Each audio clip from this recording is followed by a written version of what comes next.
Amy, firstly, the difference between the two sides today. I think partnerships, we talked about it coming into this game. In terms of a goal of ours is to get bigger partnerships, and I think they had a couple of big partnerships with the bat and we weren't able to replicate that. I think Sophie and I started to get one going, but yeah, if we're going to win games like that, we've got to take them bigger and get them over sort of three figures if we can. And just the batting lineup today, is that sort of the direction you're heading in? It just appeared a little bit different to what I imagined.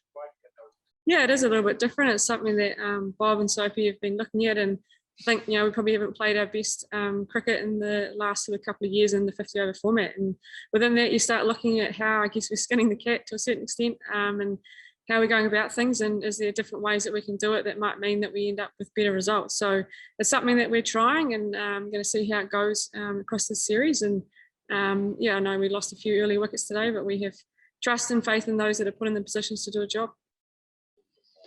And the total you were chasing, I mean, you got reasonably close, just lost too many wickets. So that was, you know, a sort of a par total on that wicket?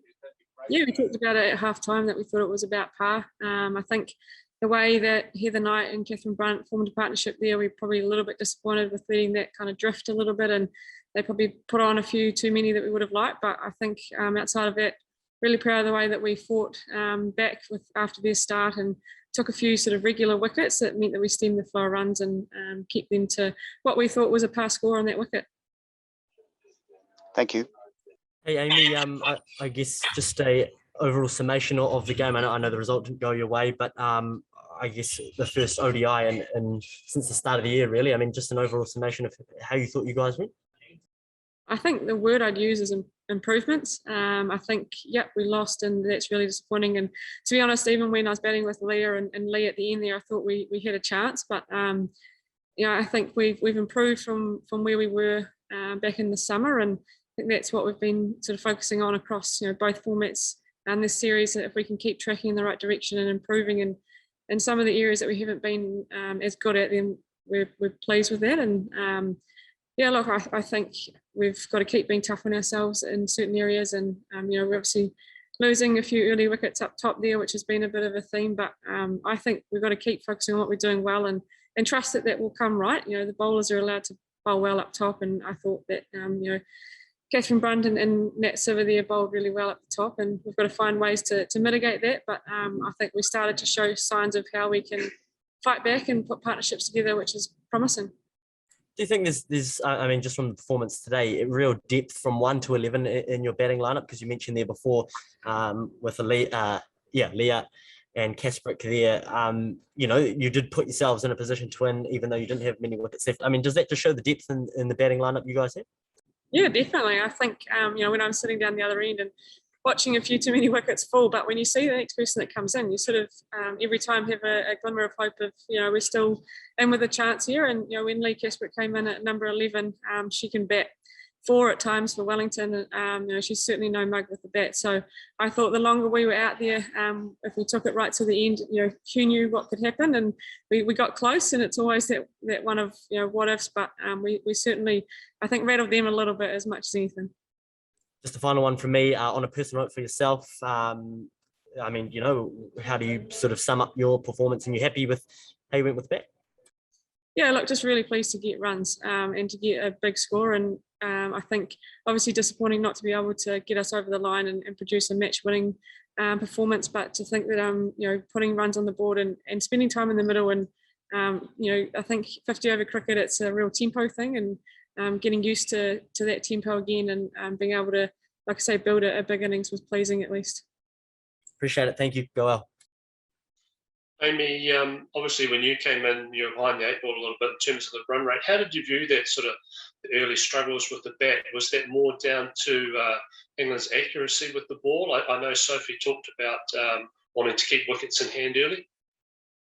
Yeah, look, it's something we're going to have to look at and review. I think Catherine Brunt's you know, always been pretty accurate and been pretty tough to get away at times. And then when you've got Siver down the other end swinging the ball, and you know, we probably haven't seen 3 batters nick off early doors for a while, especially in the women's game. But it's something that we're going to have a look at. They certainly bowled really well, but we've got to keep finding ways to be able to score off them, and yeah, how we can get off to better starts. So I think when I came in, I think the game in Dunedin, to be honest, was one that was in my memory bank, and we were a little bit behind the 8 ball in that game, and it just reminded me that the longer you bat, the deeper you take it. Anything can happen, and you kind of can't get too far ahead of yourself when you're coming in the sort of 10th over. So it was a good reminder for me just to I guess bat for as long as possible, and I haven't batted on that surface to that point, so I've got to assess what it feels like for me and how I can try to find it. And thankfully, I guess early on I got a few loose ones to put away, and it kind of got me going, and was able to build a partnership. So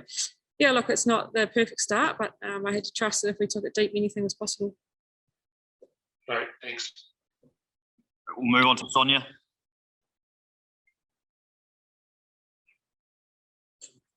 Hi, Amy. Just one from me. How do you turn things around in such a short time between now and the next ODI? I think it's almost a positive that we don't have a long time between games. It's everyone keeps talking about how quick these games are going to come throughout this series. They're pretty close together, but I think in a way that means you can't dwell on it too much. You've got to pick out the key bits of information that we've got to look to improve. And look, we're not going to find a whole lot in 2 days, so we've got to trust what we have got and believe in that, and it's probably mental as much as anything. I think we're really competitive in the T20 series, and we've shown today in patches what we can do, and we've got to keep taking a lot of heart out of that, and like I say, a lot of trust and confidence in our own games, and that's going to be the biggest thing I think that's we can take from game 1 to game 2, because like I say, you haven't got a whole lot of time to practice things and find other stuff. Thank you.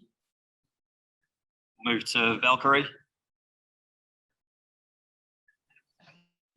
Hi, Amy. What's the conversation like when you and Sophie are out there in?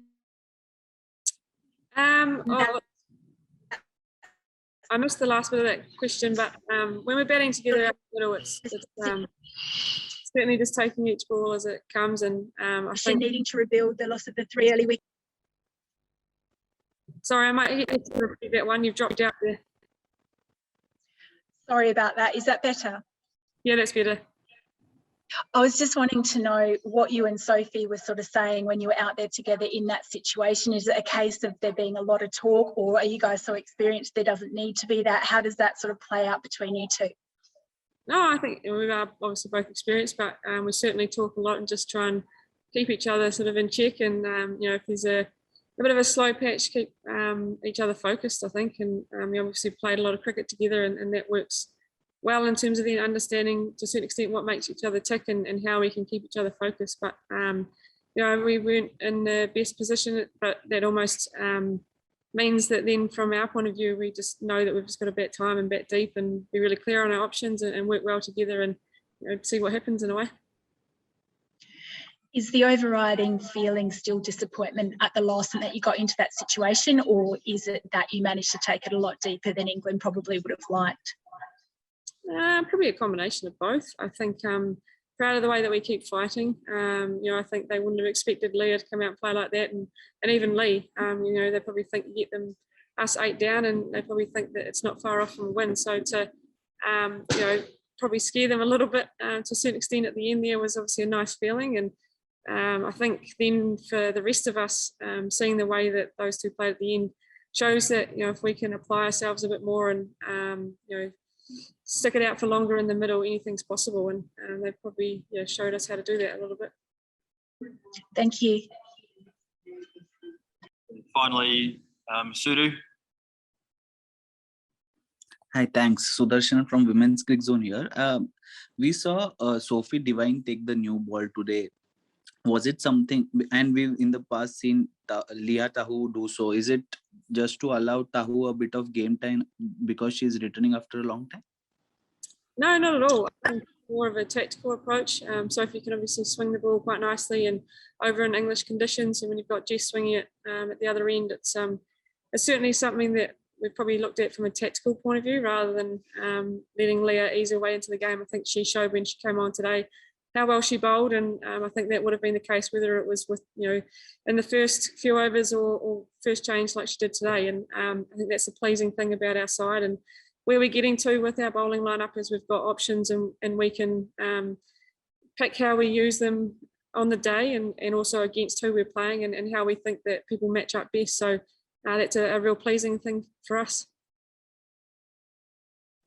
And was the ball doing more under lights, or did batting get easier as the game progressed? Because we saw in New Zealand's chase that the top order, they kind of found it a bit tough to counter the swing, whereas as you batted, as Sophie batted, and as Leah Tahu batted down the order, it seemed a bit easier from the outside. Was that the case, or was it different?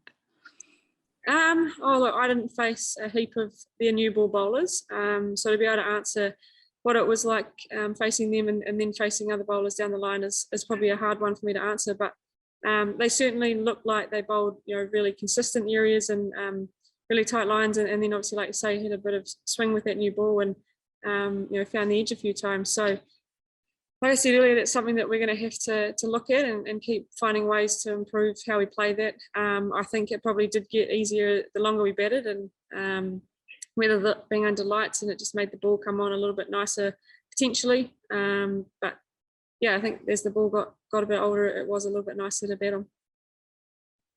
And lastly, will we be seeing Suzie Bates bowl in this series, or it's still Suzie Bates the batter for at least this series?